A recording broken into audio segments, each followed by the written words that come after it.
சாம் ஒரு பேராசை பிடித்த சுயநலவாதி. அவன் எப்போதும் நிறைய பணம் சம்பாதிக்க ஆசைப்பட்டான்.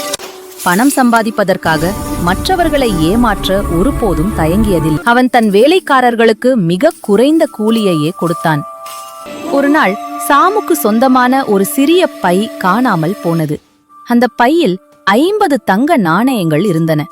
சாம் அந்த பையை எல்லா இடங்களிலும் தேடினான். ஆனால் அதை கண்டுபிடிக்க முடியவில்லை. சாமின் நண்பர்களும் அண்டை வீட்டாரும் கூட தேடலில் இணைந்தனர்.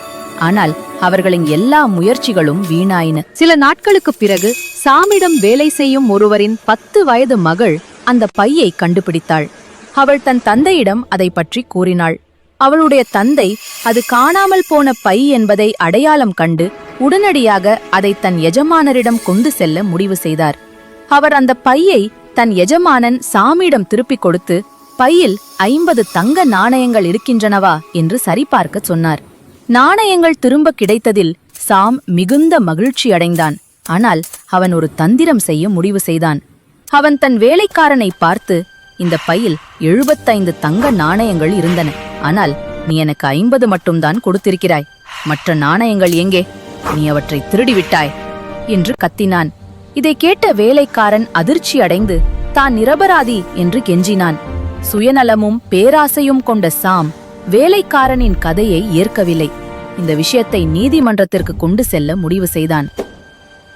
நீதிபதி இருதரப்பு வாதங்களையும் கேட்டார். அவர்கள் அது 50 மட்டுமே என்று உறுதி கூறினர். அவர் சாமிடம் குறுக்கு விசாரணை செய்தார். அதற்கு சாம், ஆமாம் ஐயா, என் பையில் 75 தங்க நாணயங்கள் இருந்தன. அவர்கள் எனக்கு 50 மட்டும்தான் கொடுத்தார்கள். எனவே அவர்கள் 25 நாணயங்களை திருடிவிட்டார்கள் என்பது தெளிவாக தெரிகிறது என்று பதிலளித்தான். பின்னர் நீதிபதி, உங்கள் பையில் 75 நாணயங்கள் இருந்தன என்பதில் நீங்கள் உறுதியாக இருக்கிறீர்களா என்று கேட்டார். சாம் தலையை ஆட்டி ஆமோதித்தான். பின்னர் நீதிபதி தனது தீர்ப்பை வழங்கினார்.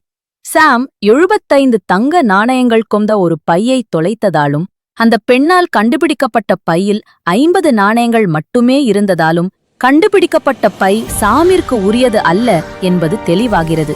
அது வேறு யாரோ ஒருவரால் தொலைக்கப்பட்டது.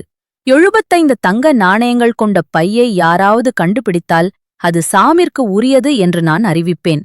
50 நாணயங்கள் தொலைந்தது குறித்து எந்த புகாரும் இல்லாததால் அந்த பெண்ணின் நேர்மையை பாராட்டும் விதமாக அந்த 50 நாணயங்களையும் அவர்களே எடுத்துக்கொள்ளுமாறு அந்த பெண்ணுக்கும் அவளது தந்தைக்கும் நான் உத்தரவிடுகிறேன்.